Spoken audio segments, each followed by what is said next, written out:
Hello and welcome to episode 307 of the Clean Energy Show. I'm Brian Stockton. I'm James Whittingham. This week, Toyota and Honda concede what we've been yelling at them for 6 years and 307 episodes. They're going to go bankrupt if they don't compete with Chinese EVs. That seemed to have dropped my mic. This summer, households in the UK will be encouraged to use more electricity when there's lots of solar and wind power on the grid. Suggestions include charging your electric car, running the dishwasher, and turning your hi-fi system up to 11. Ooh, OnlyFans creators are peddling climate change facts while reducing their clothing on camera. The facts are basically what we talk about on the show, with people paying much, much more attention than they do to us. Long story short, Brian, I have us scheduled for full body waxes on Friday. Oh my. Shipbuilder Meyer Werft has announced a concept for an electric cruise ship they say could launch in 2031. The only catch on this luxury cruise ship? Fitness center time is mandatory because the exercise bikes are all hooked up to a generator. All that and more on this edition of The Clean Energy Show. And also, on this week's show, Waymo is preparing to apply to operate in Canada for the first time. Snow be damned. And wind turbines may not be killing birds, as is widely assumed in the past, due to a couple new studies. And we'll have your letters after the lightning round this week. Yeah, so I have an update on my cottage build that we haven't talked about for quite a long time. I've been waiting. Yeah, so I have a cottage property, and it's very old, and it's an old seasonal cottage, so the plan was always to tear it down and build something new. Well, we're going to go ahead. We're making a rammed earth cottage. And the build it's going to go ahead this summer. Tell me what's going to happen. What's the timeline? Well, hopefully to have a roof on the structure by the fall. That's the timeline. Well, back up a bit, sir. When are you demolishing the old property? Not that it would take much. I could do it with a hammer. Exactly. There's these concrete blocks on one corner that really look like they're about to give way and the whole thing is going to fall over. Good Lord. Yeah, demolition should happen a couple of weeks from now, 3 weeks from now, something like that. And what would that look like? Do you know? Or did you just have it done? We have somebody who's in charge of all this. Typically they use a backhoe, I think, and they just knock everything down with a backhoe. Throw it into bins and take it away? Yes, there is an issue about the garbage because certain places have certain rules about what kind of garbage you can put in certain places. So that has to be figured out. But, I don't think it's too big a job. And then, then we put in a septic tank and a cistern. And then piles. The cottage is going to be built on large concrete piles that have to go deep into the earth. So, hopefully that'll be happening in a couple of months. Okay. So who's in charge of this? Like, is it the contract or the architect hired somebody, or is he ultimately the executive producer of this project? Yes, the architect is kind of in charge of everything because it's rammed earth. I mean, not everybody can build a rammed earth structure. Right. And, this is he's his found first. people to do it. This is a tricky thing because rammed earth things are not made around here. Is there examples in this whole province, this whole vast province? Yes, there's 2 or 3 rammed earth structures in this province. So it has been done. It can be done. But these are one-off projects. You're not gaining experience and then moving on to the next one, right? There has been a cluster of these. Yeah, I mean, maybe if this is successful, our architect can move on to doing more of them. I'm sure he would enjoy doing that. So, okay, rammed earth was a big thing 20 years ago. Everyone was saying, environment, climate change, we should be making our houses passive solar, which I assume this will be. Ultimately, I think we better explain what rammed earth is, because I think maybe 90% of our listeners don't know what that is. Yeah, well, you can go down a rabbit hole on YouTube, and that's what I did because I hadn't heard of it until the architect mentioned it. But essentially, you take dirt with like maybe a little bit of sand, maybe a little bit of cement powder, and a little bit of moisture, and you put it into a form like you build a wood form that similar to what you would use for concrete, and you pour this mixture in there, and you sometimes put a little bit of color in it to add some color to it. And then you just pound it down with usually like a pneumatic pounder of some kind. And you do this kind of layer by layer. And so is it vibration, like, when they settle concrete, or is it pounding, is actual pounding? Well, more like pounding, yeah. Okay. And so you do it a few inches at a time. And so we're hoping to have the walls. It should take about 5 months or less to do the walls. So it's a lengthy process. So is there moisture? It's kind of soil mixed with concrete powder? Yeah. Yeah. And does it just harden naturally, or do you actually have to have a certain moisture content in it? Yes, there is a certain moisture content, and all this has to be tested as well. So you kind of come up with a formula because dirt you get from one place is going to be different than dirt you get from Where's it another getting place. the dirt from? Is it getting it locally? Where your cottage is? It's a couple hours away from where we live. Yeah, hopefully close to the cottage, but that remains to be seen. But yeah, you do a test first where you do a test pressing, as it were, on a small wall section, and then you bore a hole out of that and you send it somewhere to get structure tested. And if you do it right, like these structures can last for hundreds of years. So you're replacing your parents' cottage that they had made when everybody was making modest little cottages. Yeah. Back in the 50s, is that right? Somewhere in the 50s? Yeah, it was built in the late 50s with some upgrades in the 60s. Okay. So it was pretty modest. It had been out there for a couple of years during COVID, which was really nice. It's a beautiful, it's a lakefront property, which is great. Yeah.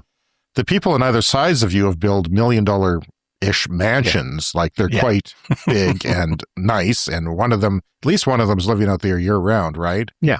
Whereas yours was not a year-round cottage, really. I mean, it was not insulated very well. It did have a propane furnace that your parents used. Yeah, which, didn't work that great. My dad paid $25 for that furnace 50 years ago. Used, I take it. Yeah, it was used. But yeah, one by one, I mean, the property is too valuable to really just have a seasonal cottage on it. So one by one, all the lakefront cottages So it isn't upgraded. a provincial park here, so you had to get permission from them? I mean, this is a whole complicated thing. I have many questions, as you can tell. Yeah, it wasn't that bad. Like, we submitted our original plans and they came back, and this was only a couple of months ago. It took us a long time to get the engineer, like an engineer had to sign off on the plans and everything.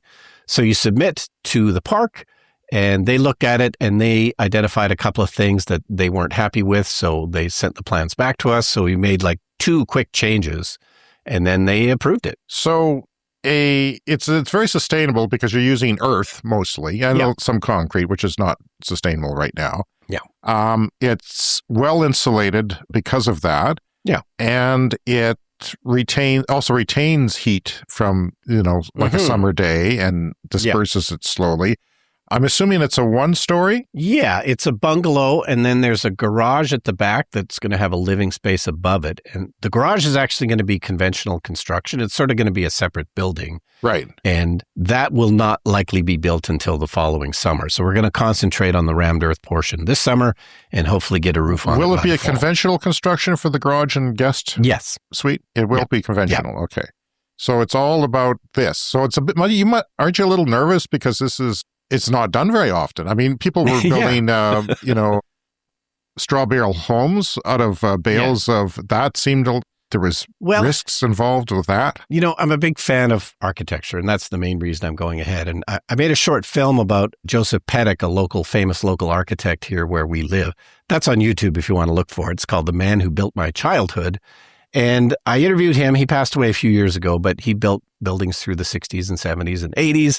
And, I was asking him about those early days because he built some really audacious projects early in his career, 1959, 1960. And I said, well, how did you get that done? Like these are weird buildings. These are weird projects. Yeah. And he said, well, things were different back then for architects. People listened to us. And so that's been my mantra from the beginning. Listen to the architects. The architects have interesting things they want to do. And that's how you end up with interesting buildings. Well, they're artists, and you need to just sort of let them, you can't give them too many notes. You're going to have certain needs, so certain requirements. How much square footage are we talking about here? It's about 1,500 square feet. Well, that's pretty big.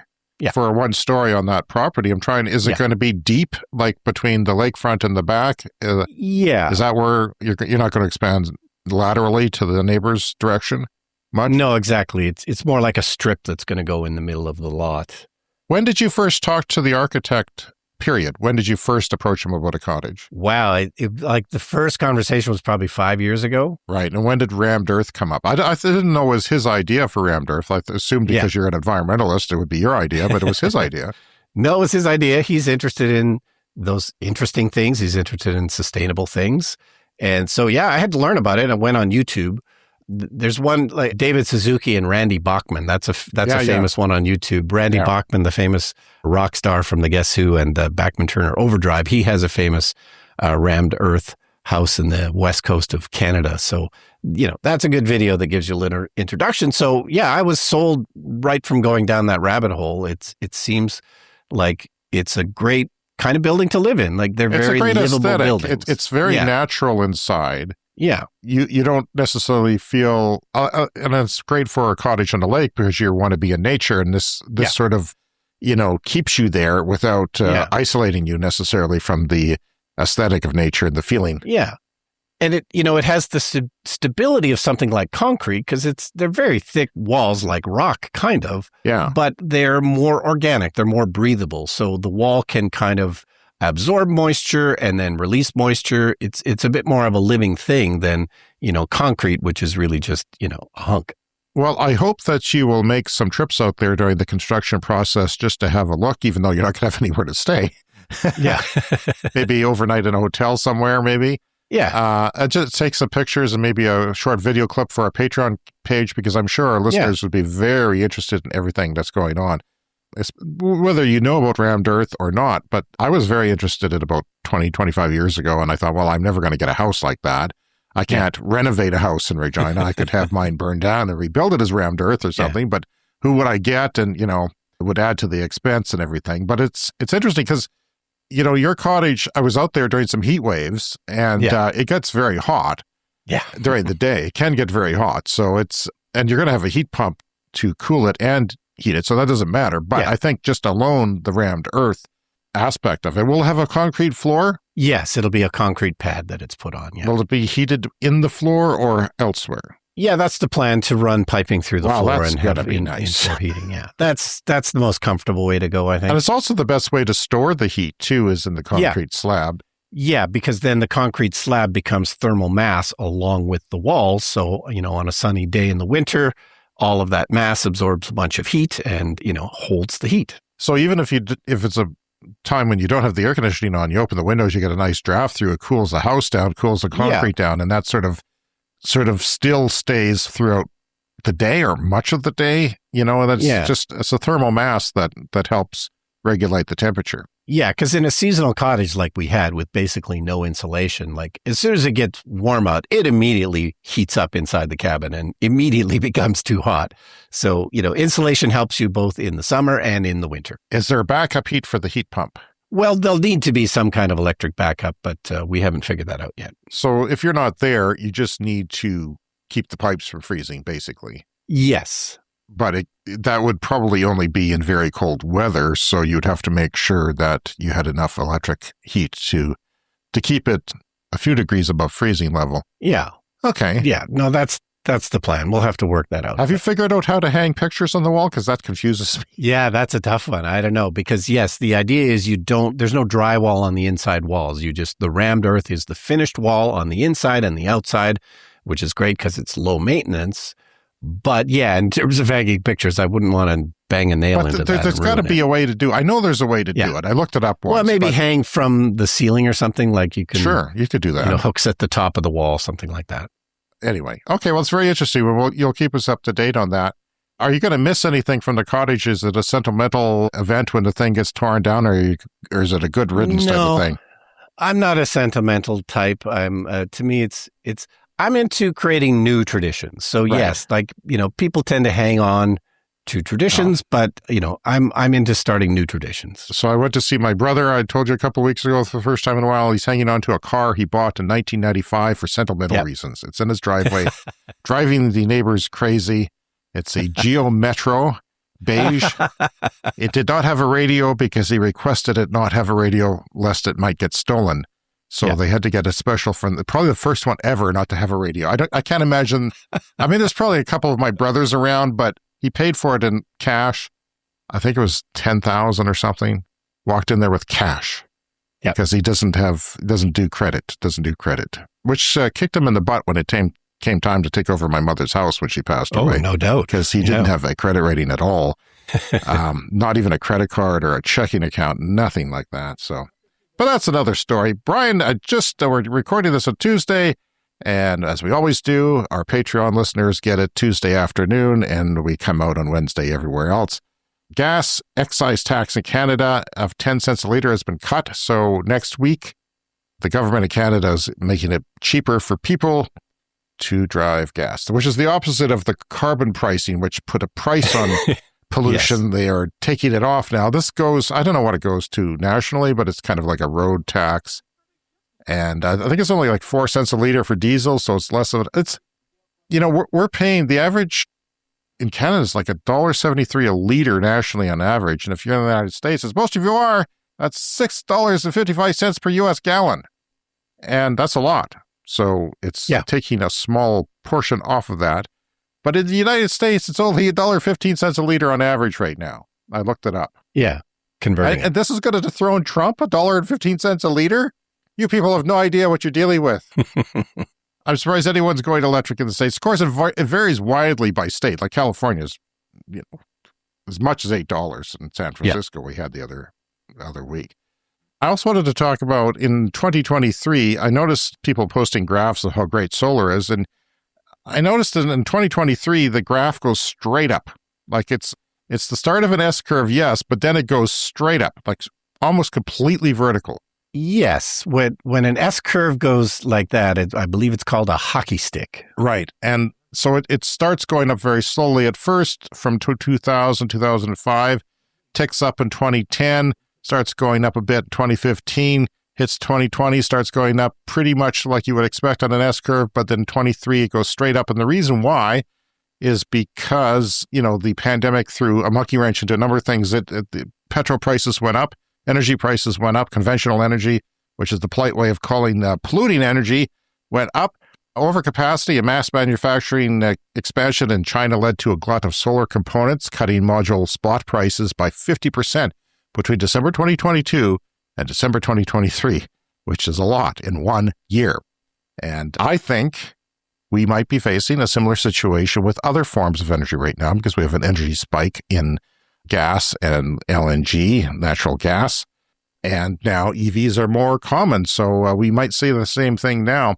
The U.S. Inflation Reduction Act also helped the IRA that Biden had placed, and we covered on the show vigorously, acted as a major catalyst. But in Europe, high energy prices drove massive uptake of rooftop solar for energy security. Obviously, the war in Ukraine did a thing like that. So it was a tipping point happened when solar reached a stage where it was consistently the cheapest energy source, leading to widespread adoption, making it financially irresistible compared to fossil fuels. And that is happening in a lot of places in the world now, and that expanded a lot more. So will we see it this time? I think we'll see something. That was pretty extraordinary. But and also, there was still momentum from that. Like that momentum for 23 is still going. Yeah. Like even when prices for fossil fuels were down. So it had a lot of wind in its sails. Yeah. And, solar energy obviously is not perfect because, it only works when there's sunlight. But the fact that it's the cheapest form of energy, that makes up for a lot of the downsides. But I have a hot take, Brian. So here you go. With fossil fuel prices high in price now, and I think they might be for as much as a year or maybe the end of the calendar year. Who knows? Yeah. Minimum, because there's a lot of demand that's been destroyed. A lot of refineries and storage is offline. So that's going to keep prices high for some time. And who knows what's going to happen in Iran? They're not going to fold over. They might. They might just get an agreement if Trump lets them not just have a small moratorium on nuclear building. But by the time it does, before this happened, we saw very weak oil prices. And part of that reason was because of EVs, electrified transportation. Even 2- and 3-wheel transportation is, a million and 1.5 million barrels per day, probably 2 million by now. And it was getting displaced. And what happened is the people with the cheapest oil and the most oil were saying, let's sell as much of it. So the Saudis, OPEC, were flooding the market a little bit. And they were also putting pressure on the North American fracking people to put them out of business, the small and medium players. It's a complicated thing that's above my pay grade.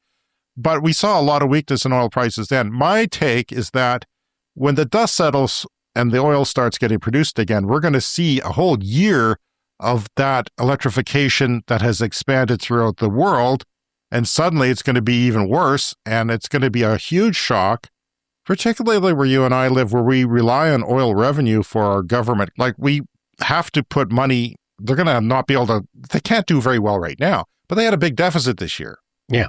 Right? And Alberta, next door, big deficit, huge deficit.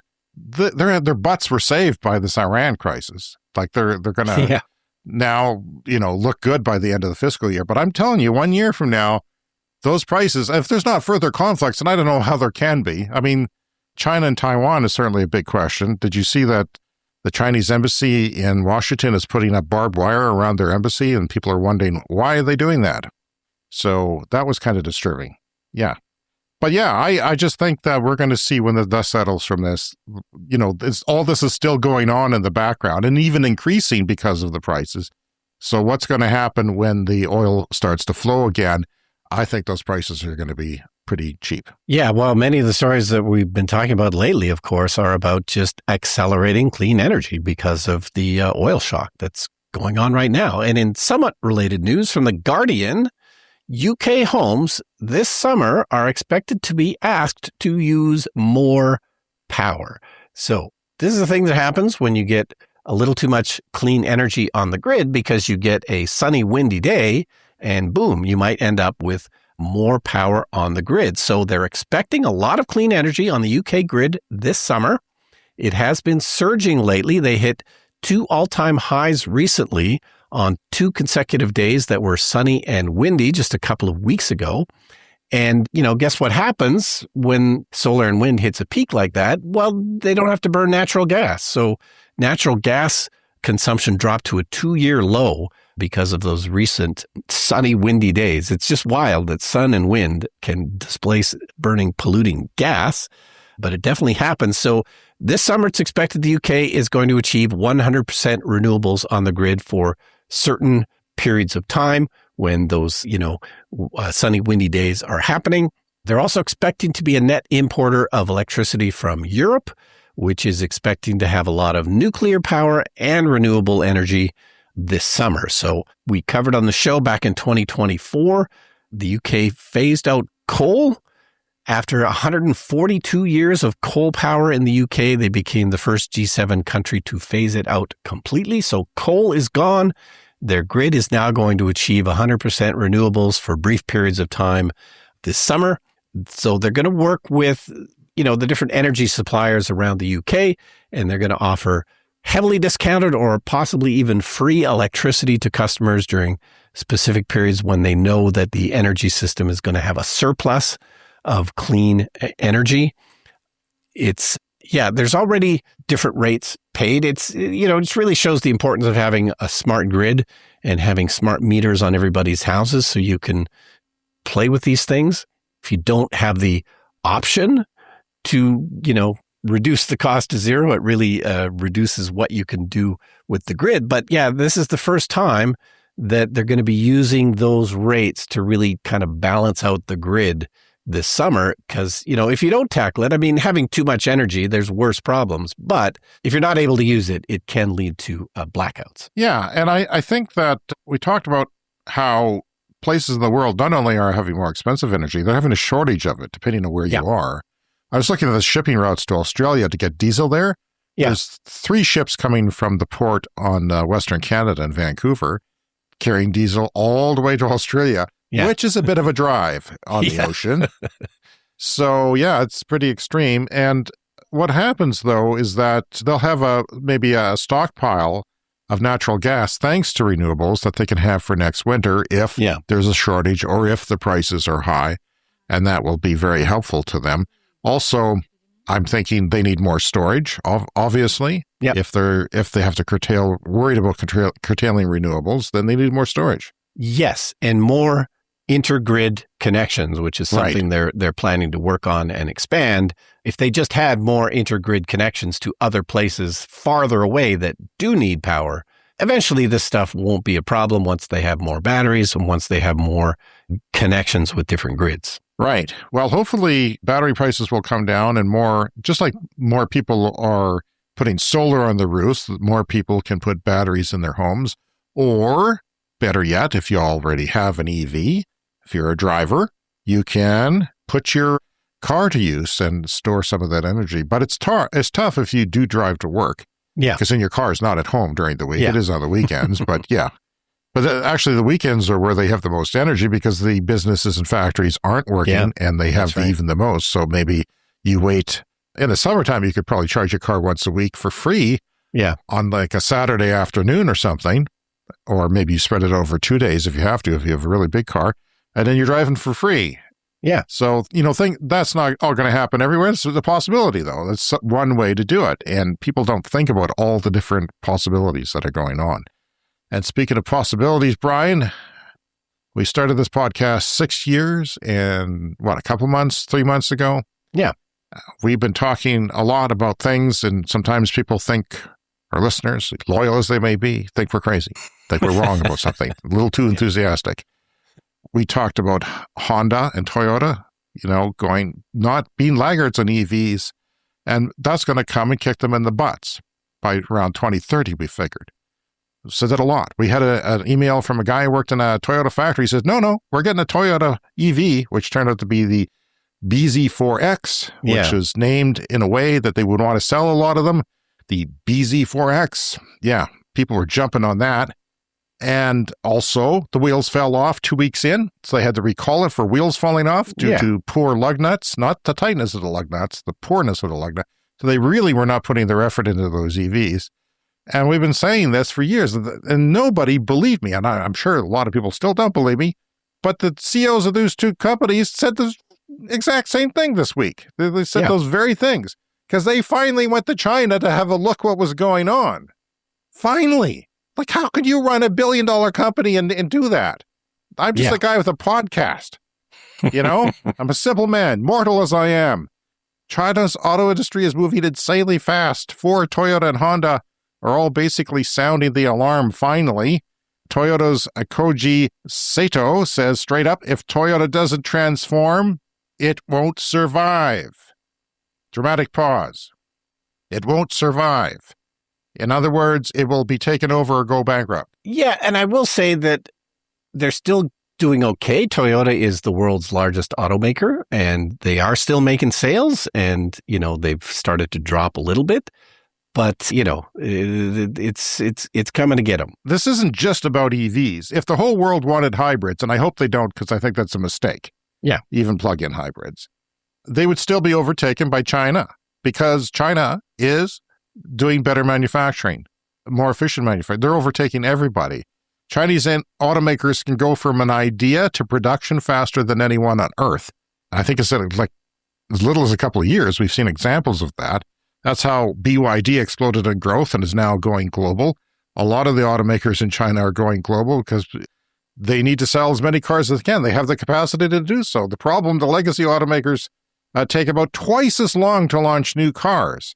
So if that gets compounded over and over again, suddenly you're years and years behind overall. And meanwhile, Chinese EV companies can pump out new models in under 2 years, and they can do it much cheaper, of course. And Honda is already feeling it. Sales in China have been dropping for years. The CEO, Toshiro, I don't know how you pronounce his last name, Mibe, visited China. Apologies to listeners in Japan. Visited China and basically said, this is a quote, we can't compete with that speed. His takeaway, move faster and move now. So they've got a fire under their butts. The Ford CEO, we heard about him having a fire under his butt about a year ago and starting a program trying to make, they're not going to be able to do it. They're not China. You can't pull this out of your butt instantly and change the way you're doing things for decades. And we've heard this kind of rhetoric from Ford and, Volkswagen. Volkswagen had a CEO that was hell-bent on electrifying Volkswagen, and he made some progress, and then he was ousted. And Volkswagen's in trouble. Ford is not doing great. They scaled back their EV plans after saying a couple of years ago that they needed to do it. So the world's biggest automaker, the largest automaker, Toyota, love the quality, wish they had a whole fleet of EVs for James to choose from. I would be driving a Toyota and not a crappy Chevrolet Bolt. Is also shaken by China's speed. The company CEO Koji Sato described it as a crisis. He said, unless things change, we will not survive. I want everyone to acknowledge this sense of crisis. So they were shaken. I don't know why it took them so long to go to China or so long. They could have listened to our show. Brian, We could have saved them literally billions of dollars if they listened to the show. I would have taken a tiny piece of that wet my beak. That's all I would have needed. A tiny piece of $1 billion. I'd be okay. So we were mocked and spat on for saying this over and over. But, the Pope should meet with us. Yeah. The Pope should meet with us, and we should have a satellite office on Wall Street, I think, because we've got good business advice here that could have saved people billions of dollars. No, that's a great idea. One thing I want to add is that, the Chinese companies have been moving so quickly that we weren't necessarily, a full 6 years ago, we were talking about electrification, but it wasn't obvious 6 years ago that the Chinese were going to lead. It happened a couple of years after that, but, the need to electrify was very, very clear 6 years ago. But what we did know, we knew the world was going to EVs. We knew EVs were better than combustion vehicles because we driven them, and I owned one at the time. We knew that, and it was completely obvious. And we knew that the trajectory for price, they would eventually have a sticker price less for a better car. And that's what's starting to happen now in different segments. So, and then, of course, the Chinese automakers weren't great in 2020, but they were starting to be around then. Yeah. And we were starting to get good reviews. And BYD has been on my radar for 20 years almost now. And, Warren Buffett invested them in 2008, and then he got out because he knew that he knew he was right. But BYD's stock has actually gone up during this oil crisis. So, but I think that's just speculative. I don't think that's necessarily a Warren Buffett level decision. All right. So on to the next story. This is from Electrek. And I wasn't sure at first whether to talk about this or not, because I'm not crazy about talking about concept things that are kind of years in the future. I prefer to talk about things that are, happening now or happening by 2030. We sort of thought about this podcast when we started it in 2020 as something, imagine all the changes by 2030. So this is an electric cruise ship, and it sort of comes on the tail of the Viking Libra. And that's the main reason I wanted to talk about this, is that we talked previously about the world's first hydrogen-powered cruise ship, which is the Viking Libra, which is going to launch at the end of this year. Everything's on track for its official first cruise at the end of December. And at the time we reported on that, it's a big deal because as long as you're getting green hydrogen that's made with clean energy, this is a completely emissions-free cruise ship. And that's a big deal because cruise ships are quite polluting. It's like a small city that runs on diesel. It's never been great. But at the time when we talked about the hydrogen cruise ship, I sort of thought, well, okay, this must be the use case for hydrogen because we've more or less gotten past the fact of using hydrogen for passenger cars. Electric cars are just way more efficient and better. You just don't need hydrogen is an extra bother that you just don't need. But tell that to Honda. Yeah, to Honda, who may still be working on hydrogen cars for some reason.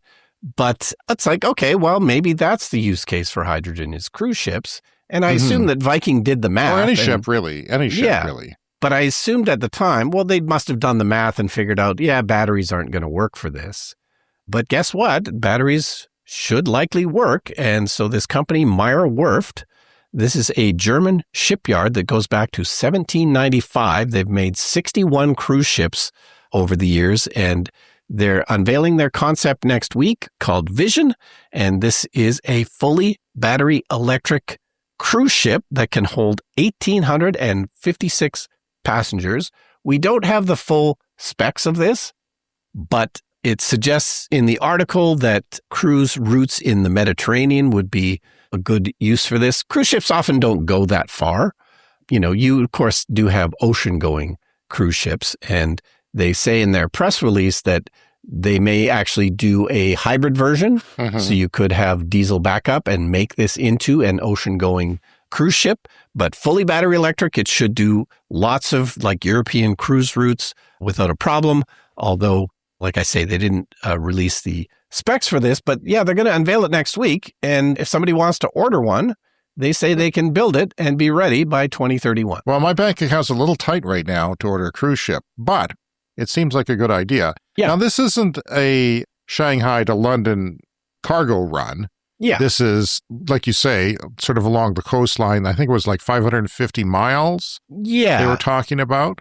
Yeah, they didn't say specific range, but, often cruise ships do shorter hops. Okay. Well, let's say 10, 15 years from now, what are batteries technology prices and technology going to be? The volume of energy stored. If they're talking about it now, this is my thinking. If they're talking about it now for 2031, which is 5 years, that's nothing. Yeah, that's nothing. That's not a. It might be that's what they talk about with a prototype for a car. They might say earlier than 5 years, but it turns out to be 5 years. But a cruise ship, well, that's pretty major. Yeah. And, obviously the batteries are going to be very, very large and very, very heavy and very expensive. But, diesel engines are very large and heavy. And they mentioned require maintenance. Noisier, smellier. Very much noisier. You'd get much less vibration with an electric cruise ship. Yeah. Plus, you have to have those giant smokestacks in the middle of the ship. So if you could do away with all of that diesel infrastructure, you're going to save a lot of weight and you're going to save a lot of space. And presumably that weight and that space can be replaced by batteries. You know what? We talked about these hard form factor sails that they're talking about putting on ships that they're running tests. Sort of. You could replace the smokestacks with a couple of sails. Energy harvesting sails, yeah. Sure. Yeah, they don't do the whole thing, but they would reduce the energy use by a substantial amount. I can't remember the figure, it was 30-40% or something, potentially. So, yeah, they're all, electronically. You don't have a guy up there running it like a sailboat. They're all electronically controlled by computers based on the conditions. So that's very interesting. And I think it's a worthwhile story to talk about. Of course, they would have to put large charging things in many ports. I think they mentioned a lot, hundreds of ports would require charging. Yes. No, there's a note in here to support this future of electric cruise ships. There's approximately 100 seaports across Europe that will be required to offer maritime charging infrastructure by 2030. So these are regulations that are, already in the works. Well, you could sell the electricity to the ship and maybe mark it up a little bit if you're a port.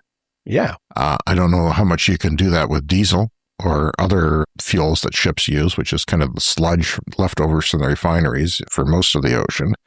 So that is interesting. And, maybe more ships will come on board because if they have an economic case for this, then look out because shipping is very competitive. And if you can reduce the cost of that shipping because of the fuel, well, and of course, we don't know if diesel could be given away by then if there's a glut in the market as well. We don't know that. So it's all complicated.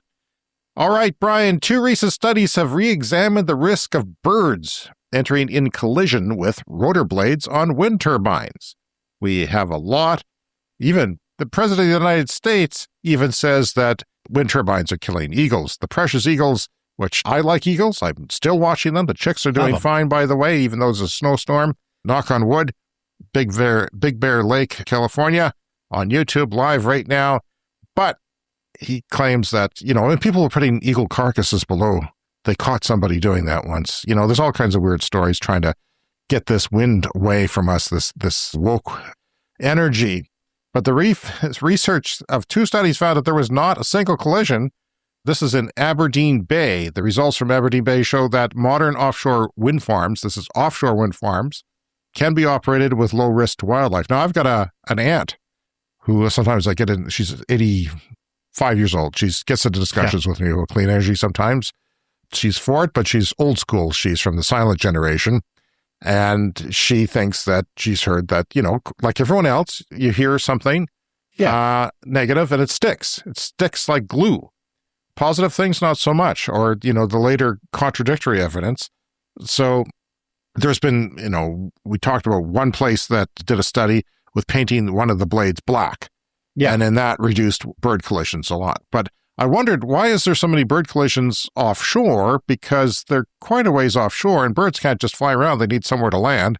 Maybe they land on the wind turbine or maybe they go towards it because it seems like a landing place. I don't know what the issue is. But where they were, they found over 19 months from June 2023 to December 2024 video recordings. They made costed video recordings of the wind turbine, and then they had AI sort of analyze those wind turbines for birds. And a total of 2,007 bird flight paths were near the monitored turbine and examined, but not one involved in a collision in this case. Yeah. So the long story short is it may be over-exaggerated, and that is from Euronews.com. Yeah, and I remember when we talked about this previously with, eagles and hawks and stuff. One of the issues on land is they're often hunting. So they're looking down at the soil for mice or whatever. Right. And that might be why they run into something that they're not expecting. All right, you can contact us about anything. CleanEnergyShow@gmail.com. You can leave us a voicemail at speakpipe.com/cleanenergyshow. And we will have your letters after the lightning round this week. The Clean Energy Show is powered by our listeners who support our work on Patreon. Please go to patreon.com/cleanenergypod and support this podcast for as little as $1 a month. $5 a month gets you into the Clean Club, where you'll get, ad-free, high-quality audio, early access before anyone else, and exclusive behind-the-scenes content, plus Discord benefits, discount on merch, and even a shout-out on the show once per month. That's patreon.com/cleanenergypod. And thanks to everyone for helping keep independent climate journalism alive. Coming up next, it's the lightning round. It's time for the lightning round. The Lightning Round is a fast-paced look at the latest headlines in climate, clean energy, and transportation. The mass drowning of emperor penguins. That's the good penguins. The penguins we all love. The cartoon penguins. Emperor penguins, chicks, as there's a mass drowning taking place as sea ice is melted by the climate crisis and has led the International Union for Conservation of Nature to declare the species officially in danger of extinction. That is not something you want to hear. And it's not only a problem, it's a warning sign of other things. For the Toronto Star, Waymo is preparing to apply to Ontario's, as a province in Canada, our biggest province. It's also our automotive manufacturing province, interestingly. It's also close to Detroit, interestingly. They are preparing to apply to Ontario's automated vehicle pilot program as it looks to bring its driverless robotaxi service to Toronto. Not as cold as us, not quite as snowy as us, as often as us maybe, but it can be quite snowy there. You've lived there. I've lived there a bit. And it's also kind of interesting that BYD would be opening their first stores in Ontario, in Toronto, because that is really kind of a statement to go right for the auto industry where it lives. Yeah. And also Detroit, which is quivering in their boots. And there are some people in the United States, even conservative people, who think that the hell with the, conventional automakers here. We want more affordable vehicles, so why should we keep them out? Approval for Waymo would allow the company to test vehicles in Ontario and serve as a potential precursor to commercial robotaxi operations in Canada's largest city. However, both civic and provincial politicians are pushing back quite vigorously due to job losses that robotaxis would inevitably cause, although you could say that a lot of people who work to run the computers and monitor the taxis and charge the vehicles and yada, yada, yada, clean the vehicles. I don't know. It's not going to be a one-for-one job change, though, and they did have this program in place for automation to test automated vehicles in Ontario, and Waymo is just applying for that thing that already existed, assumably, reportedly. New wind capacity globally surges 47% in 2025 compared to 2024. That's a big jump, Brian, because solar was only up 11% last year globally. So wind, we talk about solar taking off. Well, wind is making a comeback in spite of the administration south of our border in the United States, which is pushing against wind hard. Microsoft bought 90% of all carbon removal credits sold last year, which is interesting, and I'll say why in a second. In fact, they may have even bought 80% of all carbon removal ever sold. Ever. But now they're pausing future purchases, except this one. And where is this one? It's where Brian and I live, in our province. Microsoft has signed Canada's first Indigenous-owned bioenergy with carbon capture and storage deal. This is a 626,000 tons of carbon removal credits over 15 years in partnership between Meadow Lake Tribal Council and other partners. The Meadow Lake Tribal Council began when the First Nations of Northwest Saskatchewan, that's our province here, united a couple decades ago or so, 3 decades ago, I guess. The existing MLTC Bioenergy Center is a forestry biomass cogeneration facility. The facility generates renewable electricity and heat by burning sustainable waste biomass. So when they clean out the forests, I think, when we received our recognition award almost a year ago, that there was somebody involved in that there. So kind of interesting stuff going on up there. And apparently Microsoft is getting out of it, but it's also doing that. So it's kind of interesting. And this is a CS fast fact. Over 50% of the total rail network in Russia is electrified. I found that a surprise. You? Yeah. I mean, more rail, across the pond is certainly electrified than what we have here in North America. I don't consider Russia across the pond. I consider it a different planet, especially now, these days. Electric trains carry the vast majority of traffic, around 85 to 87% of all passenger journeys and freight tonnage. Russian Railways has electrified over 43,000 kilometers of its 85,000 kilometer plus network. Russia is one of the largest electrified networks in the world by total kilometers. So I'm surprised, a little surprised. North, cold. Siberia, cold. Long distances like Canada, but they're doing it. And also a petrol state like Canada. The continental United States registered its most abnormally hot month in 132 years of records. Congratulations, according to NOAA data. So NOAA data. Yeah, that's March. Hottest month in 130 ever, in as long as they've been keeping records. So Ember Energy says India has the ground-mounted solar capacity of 3.3 terawatts, or 20 times what they currently have installed. Then there's more room for solar on rooftops and balconies as well. So the ground-mounted availability to put solar panels is 20 times what they currently have installed, which is a lot of energy available for.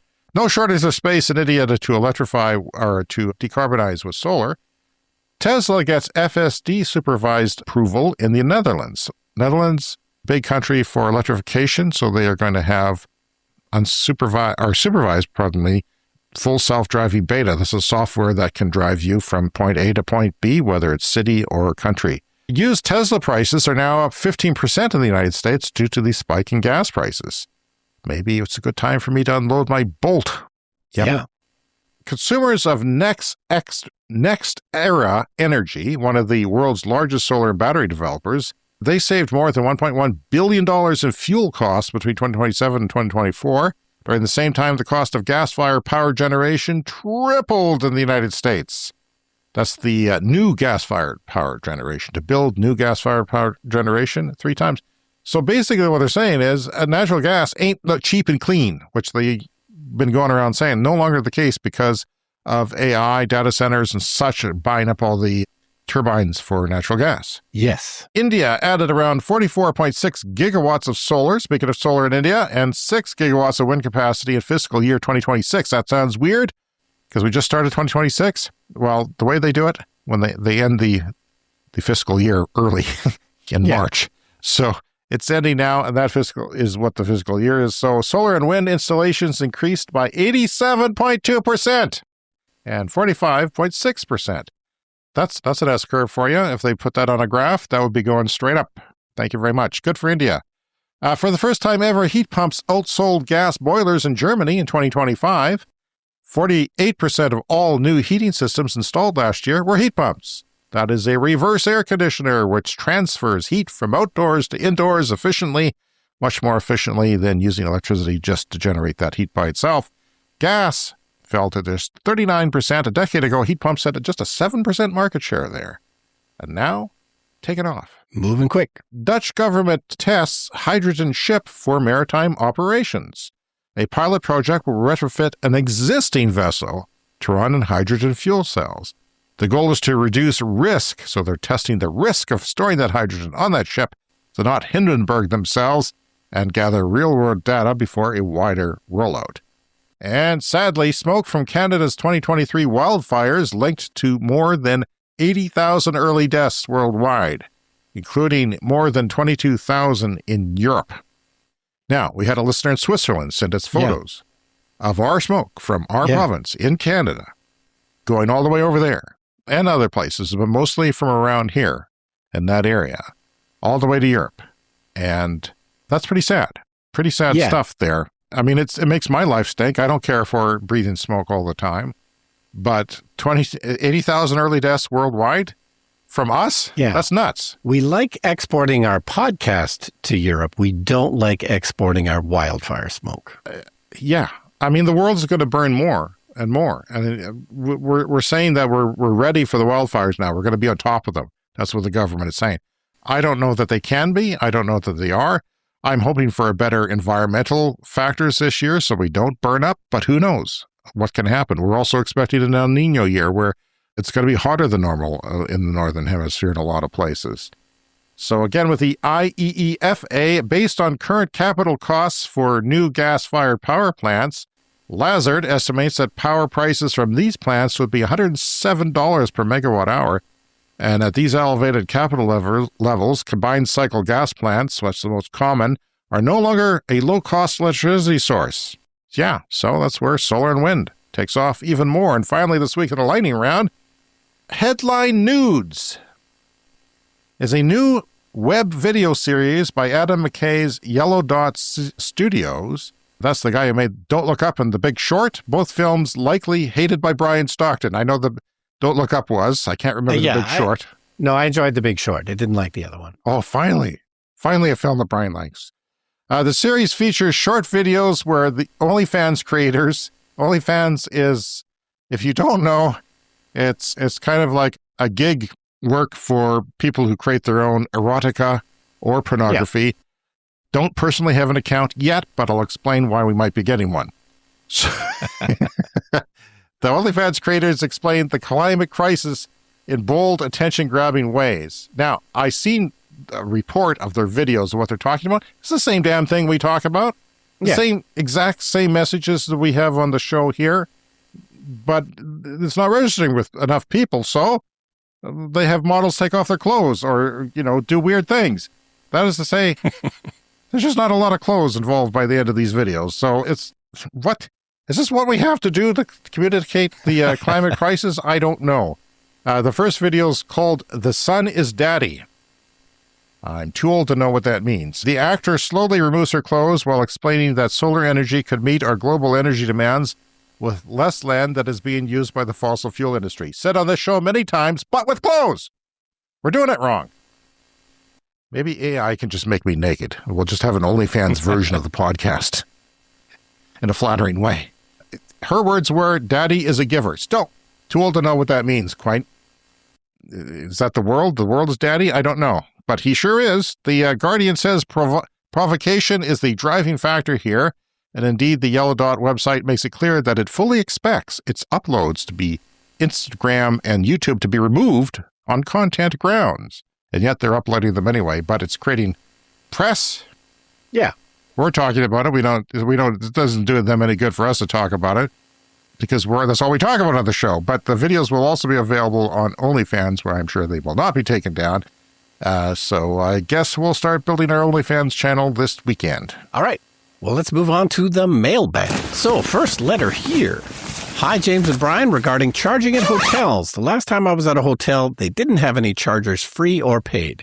They did have a large parking lot with lots of lights. I was thinking that if they put 1 or 2 120-volt outlets on those posts, they could allow their guests to do a trickle charge using them with a mobile charger. I've used my mobile charger that plugs into 120 volts at cottages we rented when we drove our EV out to PEI from Ottawa, Ontario twice. It takes a long time to charge. However, we found it was enough time to do the driving around on the island that we wanted. Parks Canada also has had free chargers in some of their parking lots, which also helps. Parks Canada, at least in PEI, also had lots of electric vehicles. That letter is from Richard. Thank you very much. Yeah, that's a great point. It is fairly easy to take power out of a lamppost, and we have covered stories like that in the past. Easier to do in Europe, where their native voltage is 240, and you can get a really good charge out of a lamppost charger. I don't know what they are in North America. Are they a different voltage? Do they? Because I honestly don't know. That's a tricky. If somebody knows that answer, give us an email. Or a comment on our Patreon page. It would likely just give you 120-volt charging. But of course, here in Western Canada, we have lots of block heater plug-ins. And I have used those at hotels before. But it's a very slow charge. And, you're only going to get a few miles every night. Now, a lot of places that have those block heater chargers, and if you don't know what that is, welcome to coldness, because it plugs a little heater into your engine block on your gas vehicle so that the oil doesn't get too dense and thick, and so it's lubricant enough to move to turn over the engine to start your car. And it's kind of unnecessary, although you do have to heat batteries in electric cars currently. With new battery technology, maybe not, but right now we kind of keep them heated to minus 17. So my take on this is that hotels should have 240-volt charging. Yeah. I would not appreciate so much, because you get about, say I'm on a summer vacation, I would get about 7 kilometers in a car, sedan, a hatchback, whatever, not too big of a vehicle, but 7 kilometers per hour. So if I checked into a hotel, I might have 14 hours of charging, which would be nice. It would be that much less charging that I would have to do elsewhere. But it's hardly, I like, it's a big deal to wake up with a full tank in the morning at a hotel and start your journey. It's a big deal. It's a big plus. So I would say that maybe there's a way that they can upgrade those poles if they weren't 240 volts in North America, which is kind of not standard unless it isn't home. So why wouldn't it be in a grid? I don't know. We'll see. I'll have to look that up. So that's my take, that I probably wouldn't even do that. I would at a cottage, though, as you say, Richard. I would definitely do that. I would, if I had a vacation property somewhere or a bed and breakfast or a rented house, I would probably, that would be great, because you're there for a couple of days and you would, at least a couple of days, you would probably charge up and then you go driving around, plug back in again.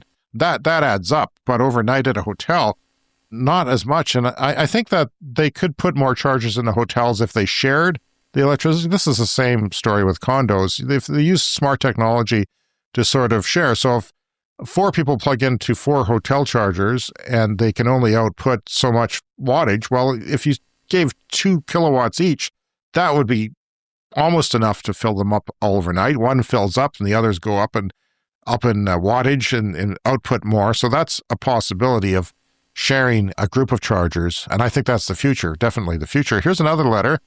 This is from Ian.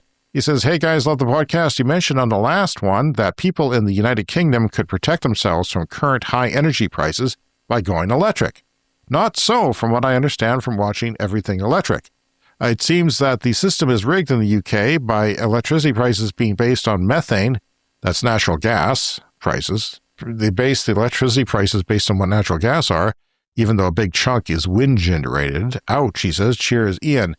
Yeah, so I looked at the price. The average price of electricity in the United Kingdom is 24.67 cents per kilowatt hour. So that's pricey. Yeah. That's pricier than where we are. That's about 50% more than where we are. It's not California level. It's not some other expensive levels. And it's not Calgary, which we talked about last week, which was 8 cents. So the UK electricity prices are heavily influenced by natural gas prices because the gas-fired power stations often act as the marginal or last resort source of electricity to meet demand, so they price it on that. Under the UK's wholesale market structure, the most expensive source needed to meet demand sets the price for all electricity generated, meaning high gas costs inflate the price of cheaper renewables. However, more than 2 million people, more than 2 million households have the opportunity to pay lower rates for electricity used during off-peak hours, and this will grow as they roll out smart meters in the United Kingdom and everywhere else in the world, and you can charge your car at night, sometimes for a fraction, sometimes a tiny fraction of what it costs during most other hours. Yes, and hopefully cheaper powers during sunny, windy days, as we talked about earlier. All right. Next letter. Good afternoon, fellas. I really appreciated your focus in the last episode on the foolishness of the coal refurbishment project here in Saskatchewan. It is madness. Please consider making your comments known to the Saskatchewan Rate Review Panel with a public submission from each of you and as many listeners as possible, and we'll put the link in our show notes.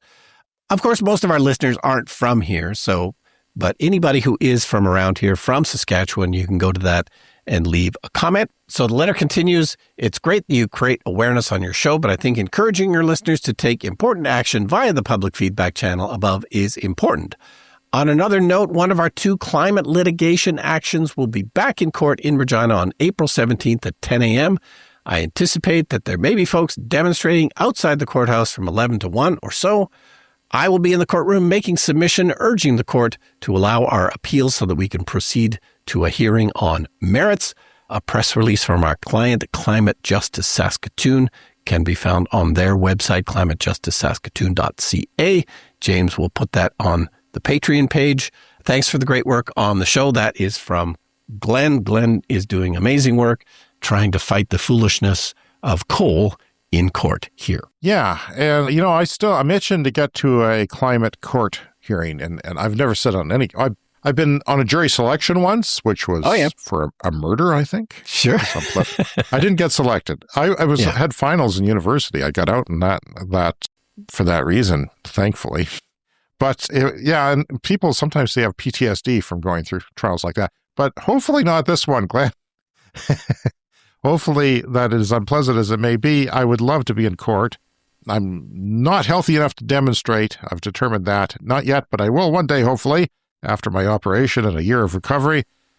And maybe we can meet up sometime as well. So that's great. Thank you for your work, Glenn. And check our Patreon page for the, because for that press release, but our province fighting coal, wanting to have coal. And it doesn't make any sense. Yeah.